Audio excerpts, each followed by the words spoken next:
नमस्कार। निःशुल्क ज्योतिष परामर्श केंद्र में आप सबका स्वागत है।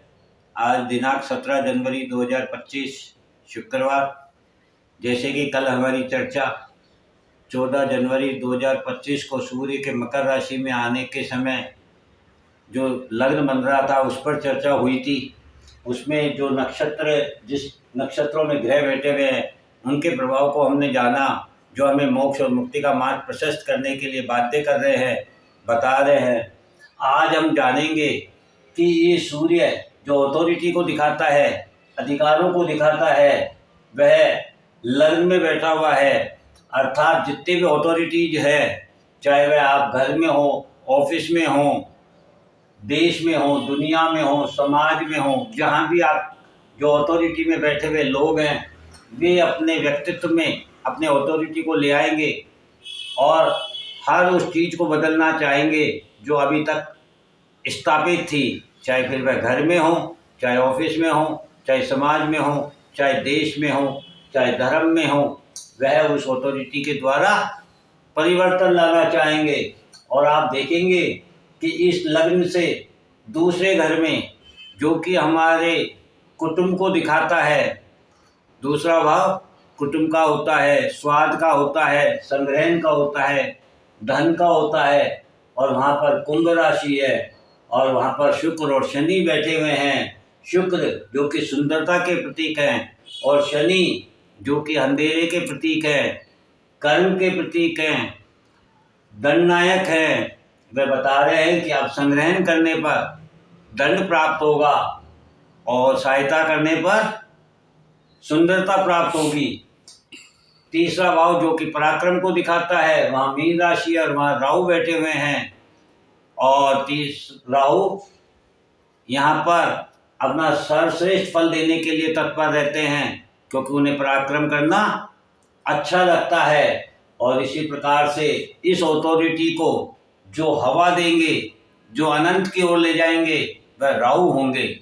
उन विचारों में बदलाव लाने के लिए राहु का बहुत बड़ा योगदान होगा। इस प्रकार से गुरु पंचम भाव में है और गुरु की 9वीं दृष्टि सूर्य पर है। 9वीं दृष्टि धर्म को दिखाती है और पंचम भाव बुद्धि को दिखाता है। गुरु यहाँ पर वक्री भी हैं। तो गुरु ये बताना चाहते हैं कि आप अपने बुद्धि को ध्यान में रखते हुए ही अपने अधिकारों का इस्तेमाल कीजिए, अन्यथा आपके निर्णयों का विरोध होगा। ठीक इसी प्रकार से सूर्य के ठीक सामने सप्तम भाव में जो कि मंगल नीच राशि में बैठे हुए हैं, हालांकि चंद्रमा के वहाँ होने से मंगल का नीच भंग हो रहा है, किंतु व्यक्ति के विचारों में दो ही प्रकार के रूप होते हैं, एक पॉजिटिव और एक नेगेटिव।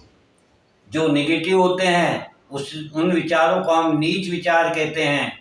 अर्थात ऑथोरिटी जो अधिकार हैं उसको क्रियान्वित करने के लिए जो ऊर्जा चाहिए होती है, वह ऊर्जा मंगल से प्राप्त होती है। और मंगल ये बता रहे हैं कि शाम, दाम, काम, दंड, भेद किसी भी प्रकार से सही अपने आप को ऑथेंटिकता दीजिए और बदलाव कीजिए। जो कल तक था वह आगे नहीं चल सकता है। नए स्वरूप में बदलना होगा, नए विचारों में बदलना होगा, नए रूप में बदलना होगा।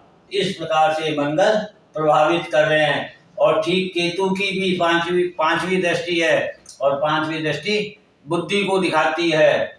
जबकि केतु जो कि स्वयं भाग्य भाव में बैठे हुए हैं, धर्म भाव में बैठे हुए हैं, कन्या राशि में बैठे हुए हैं।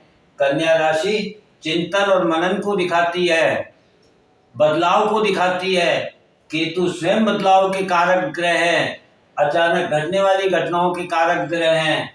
और वह बता रहे हैं कि जो ऑथेंटिक है, जो अधिकारी आपको प्राप्त हुए हैं, उसमें जो बुद्धि आपकी है वह आपको बदलाव के लिए प्रेरित कर रही है। सब कुछ बदल कर रख दीजिए, कुछ भी पुराना नहीं रहेगा। ना विचार पुराने रहेंगे, ना तरीके पुराने रहेंगे, ना सोच पुरानी रहेगी। अर्थात जीवन में प्रत्येक मानव के इतना बड़ा बदलाव होने जा रहा है जिसकी कल्पना हम भी नहीं कर सकते हैं, जो ब्रह्मांड हमें समझाना और बताना चाहता है। ठीक इसी प्रकार से यदि इसके नौमांश की हम व्याख्या करें तो हम देखेंगे कि नौमांश में जो इनके सूर्य ऑथेंटिक लग्न में बैठे हुए थे वह वर्गोत्तमी है, वह पंचम भाव में मकर राशि में ही बैठे हुए हैं, अर्थात वर्गोत्तमी होकर के वह और मजबूत हो जाते हैं और बुद्धि विवेक के भाव में बैठ करके वह अपने विचारों को थोपने, लादने या क्रियान्वित करने के लिए सक्षम हो जाते हैं। इस प्रकार से सूर्य आपको यहाँ पर प्रभाव दिखाते हुए नजर आ रहे हैं। ठीक इसी प्रकार से मंगल और चंद्रमा जो 7वें भाव में थे कर्क राशि में, वह भी यहाँ पर वर्गोत्तमी है और वह सूर्य के ठीक सामने इच्छा पूर्ति के भाव में बैठे हुए हैं। अर्थात मंगल यहाँ पर जो सूर्य को ऑथेंटिक अपने विचारों को साम दाम काम दंड भेद हर प्रकार से क्रियान्वित कराने में अपनी ऊर्जा का रूप दिखा रहे थे, वही ऊर्जा यहाँ इच्छा पूर्ति के लिए उस बुद्धि को सहायता प्रदान कर रही है। इस प्रकार से आप देखेंगे कि ये जो नौमांश बन रहा है वह भी आपको यही सब कुछ बता रहा है कि मोक्ष और मुक्ति का मार्ग ही प्रशस्त होने वाला है।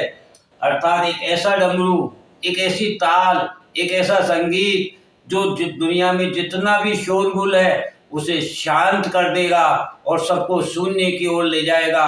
जब हम इस लग्न का इस प्रकार से विचार करते हैं और आज विश्व के हालातों को यदि हम देखते हैं तो विश्व में चारों तरफ युद्ध चल रहे हैं और इन युद्धों का शोर इतना भयानक है कि रोज कहीं प्रकृति के द्वारा नुकसान पहुंचाया जा रहा है, तो कहीं मानव के द्वारा नुकसान पहुंचाया जा रहा है, तो कहीं आपके जितने भी इलेक्ट्रॉनिक आइटम्स हैं या जिसे हम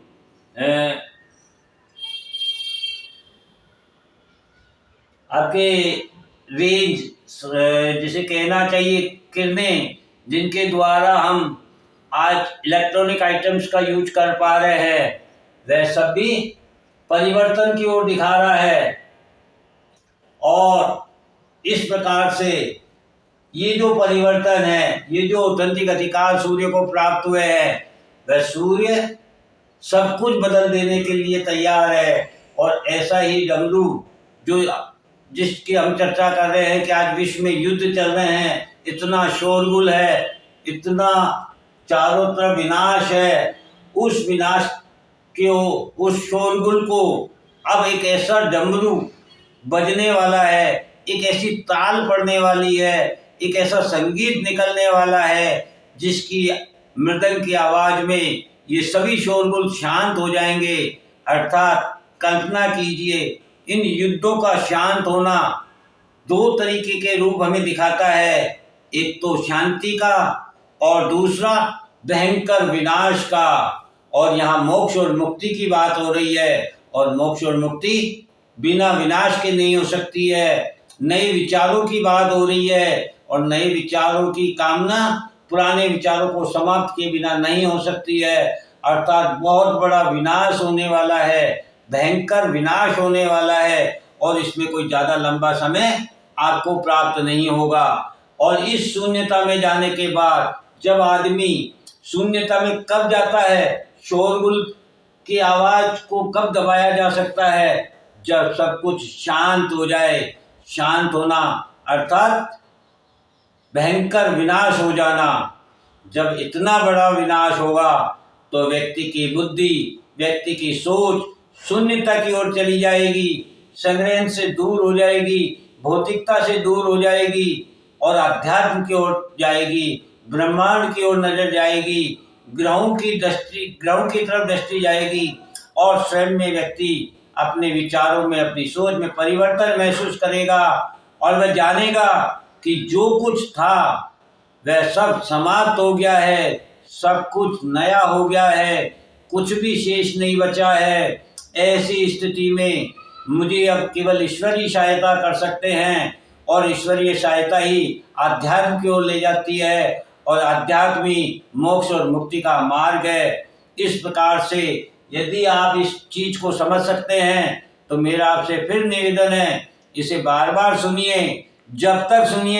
जब तक आप हर एक चीज को समझ ना लें और अपनी लग्न कुंडली पे इसका अध्ययन ना कर लें, और जब भी कोई शंका हो, कोई विचार हो, कोई सवाल हो, तो आप मेरे मोबाइल नंबर पर व्हाट्सएप करके जानकारी प्राप्त कर सकते हैं। लेकिन आपसे निवेदन है, कृपया फ़ोन ना करें, केवल व्हाट्सएप पर ही भेजें, व्हाट्सएप पर ही आपको जवाब प्राप्त होगा। इस प्रकार से ये समय युग परिवर्तन का जो हमें बता रहा है, जिसके लिए हम आपको बार बार कह रहे हैं कि इस युग परिवर्तन में जो विचारों का बदलाव है वही सबसे बड़ा महत्वपूर्ण बदलाव है। विचारों के द्वारा ही दुनिया का स्वरूप बदला जा सकता है। इसलिए ये ब्रह्मांड में होने वाला गोचर भी हमें ये बताने जा रहा है कि इसकी शुरुआत हो चुकी है, अब हमारे पास समय नहीं है। इसलिए तुरंत अपनी कुंडली का अध्ययन कीजिए, आने वाले बदलाव को समझिए और अपने आप को बदल कर इस गोचर का शुभ प्रभाव प्राप्त कीजिए। जय हिंद, जय भारत।